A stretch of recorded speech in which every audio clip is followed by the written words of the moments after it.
walking alone in the streets. السلام علیکم پیارے بچوں. برج کورس جو ہم ریگولر کر رہے ہیں یہ اعادہ ہے ایک طرح کا. بچوں ہشتم جماعت کا ہم سماجی علوم کا پہلا دن آج دیکھیں گے. حوالہ اس میں 7ویں جماعت کا دیا گیا ہے اور آج ہم تاریخ مضمون کا برج کورس دیکھیں گے جس کا پہلا دن ہے آج. اور ہم اس برج کورس میں تاریخی ماخذ سبق کا اعادہ کریں گے. بچوں اس میں آموزی محاصل ہیں: تاریخ کے مختلف ماخذ پہچاننا اور موجودہ زمانے کی تشکیل نو کے لیے استعمال کو واضح کرنا. ٹھیک ہے، تو چلیے ہم لوگ برج کورس ہمارا شروع کرتے ہیں. اعادہ کرتے ہیں. سب سے پہلے بچوں یہاں پر اعادہ جو دیا گیا ہے آپ کو، یہاں پر چند سوالات آپ کو پوچھے گئے ہیں اور ان کے جوابات آپ کو لکھنا ہے. اسی کا طریقہ میں یہاں پر آپ کو بتا رہی ہوں کہ ان سوالوں کے جواب کس طرح سے لکھنا ہے. پہلا سوال ہمارا ہے تاریخ سے کیا مراد ہے، یعنی کہ تاریخ یعنی کیا، جس کا جواب ہے زمانی ترتیب کے لحاظ سے ماضی میں واقع ہونے والے واقعات کے بارے میں تحقیق اور باضابطہ معلومات کو تاریخ کہا جاتا ہے. دوسرا سوال ہے ہمارا یہاں پر تاریخ میں کس عہد کو عہد وسطیٰ کا زمانہ کہتے ہیں، یعنی کہ عہد وسطیٰ کا زمانہ کون سا ہے، کون سی صدی سے لے کر کون سی صدی تک. تو یہاں پر بچوں عہد وسطیٰ کا زمانہ 9ویں صدی عیسوی سے 18ویں صدی عیسوی تک کے عہد کو بھارت کی تاریخ کا عہد وسطیٰ کا زمانہ مانا جاتا ہے. ٹھیک ہے، اگلے سوال کی طرف ہم بڑھتے ہیں ہمارے، جو کہ تیسرا سوال ہے تاریخ کے مادی ماخذ کون سے ہیں، ان کا نام لکھیے. بچوں آپ نے 7ویں میں پڑھا ہوگا کہ تاریخ کے مادی ماخذ کون کون سے ہیں. تو ان میں یادگاریں، قلعے، تانبے کی تختیاں، سکے، کتبے، غاریں، عمارتیں تاریخ کے مادی ماخذ میں شامل ہیں اور آپ کو جواب اسی طرح سے لکھنا ہے. چوتھا ہمارا سوال ہے گاتھا، ابھنگ، کہاوت، کہانی، لوک گیت یہ سب تاریخ کے کون سے ماخذ کہلاتے ہیں. آپ بھی سوچو اور یہاں پر دیکھو، پہلے سوچو اس کے بعد دیکھو جواب میں کہ گاتھا، ابھنگ، کہاوت، کہانی، لوک گیت یہ سب تاریخ کے زبانی ماخذ ہیں. یہ سب تاریخ کے زبانی ماخذ کہلاتے ہیں. یہاں پر آپ کو عملی کام کرنا ہے بچوں. مختلف قسم کے سکوں کی تصاویر آپ کو جمع کرنی ہے اور اس کو اپنی بک میں چپکانا ہے، جمع کر کے چپکانا ہے. اب یہ ہم لوگ کہاں سے جمع کریں گے کیونکہ اس دور میں تو ہے نہیں، تو ہماری مدد سب سے اچھی طرح سے انٹرنیٹ کر سکتا ہے. انٹرنیٹ کی مدد سے آپ لوگ یا 7ویں کی درسی کتاب کی مدد سے مختلف قسم کے سکوں کی تصاویر آپ لوگ جمع کر سکتے ہیں. آپ کو عملی کام یہاں پر کرنا ہے بچوں. قدیم زمانے میں کوڑی، دمڑی، دھیلا، پائی، پھتیا، آنا، روپیہ نام کے سکے رائج تھے. یہ بہت پرانے زمانے کی بات ہے کہ جب روپیے سے کم کی جو قیمت والے پیسے ہوتے تھے وہ رائج تھے اور ان سکوں پر بہت ساری کہاوتیں اور ضرب المثل تحریر ہوئی ہیں.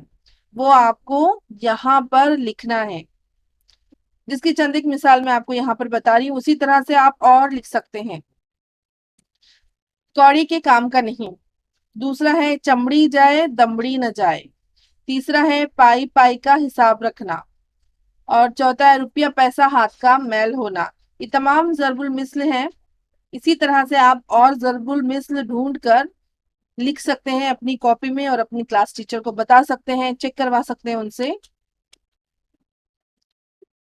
اس کے آگے ہمارے پاس ایک سوال ہے تاریخ کی تشکیل نو کے لیے مادی ماخذوں کا استعمال کیسے ہوتا ہے.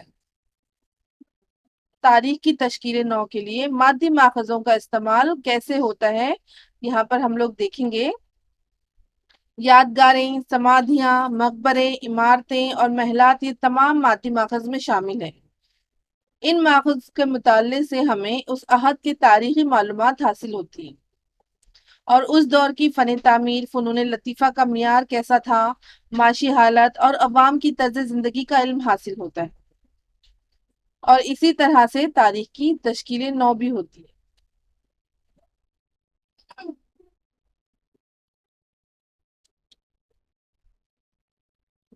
آپ کے گاؤں یا شہر میں واقعی تاریخی مقامات کی معلومات گوگل یا گھر کے بزرگوں سے معلوم کیجیے اور اپنے الفاظ میں لکھیے۔ بچوں، آپ جس بھی شہر میں، جس بھی گاؤں میں رہتے ہیں، وہاں کے تاریخی مقامات کے بارے میں آپ کو لکھنا ہے۔ ہم ممبئی میں رہتے ہیں، اس کے لیے ہم نے ممبئی کے کچھ تاریخی مقام کے بارے میں یہاں پر لکھا ہے، جیسے کہ گیٹ وے آف انڈیا۔ یہ ممبئی کا سب سے مشہور تاریخی مقام مانا جاتا ہے اور یہاں سیاحوں کی سب سے زیادہ بھیڑ ہوتی ہے۔ بچوں، کہا جاتا ہے کہ جب تک گیٹ وے آف انڈیا کے پاس جا کر کوئی سیاح اپنی تصویر نہ نکالے تب تک اس کی ممبئی کی سیر پوری نہیں ہوتی۔ دوسرا ہے ایلیفینٹا غار۔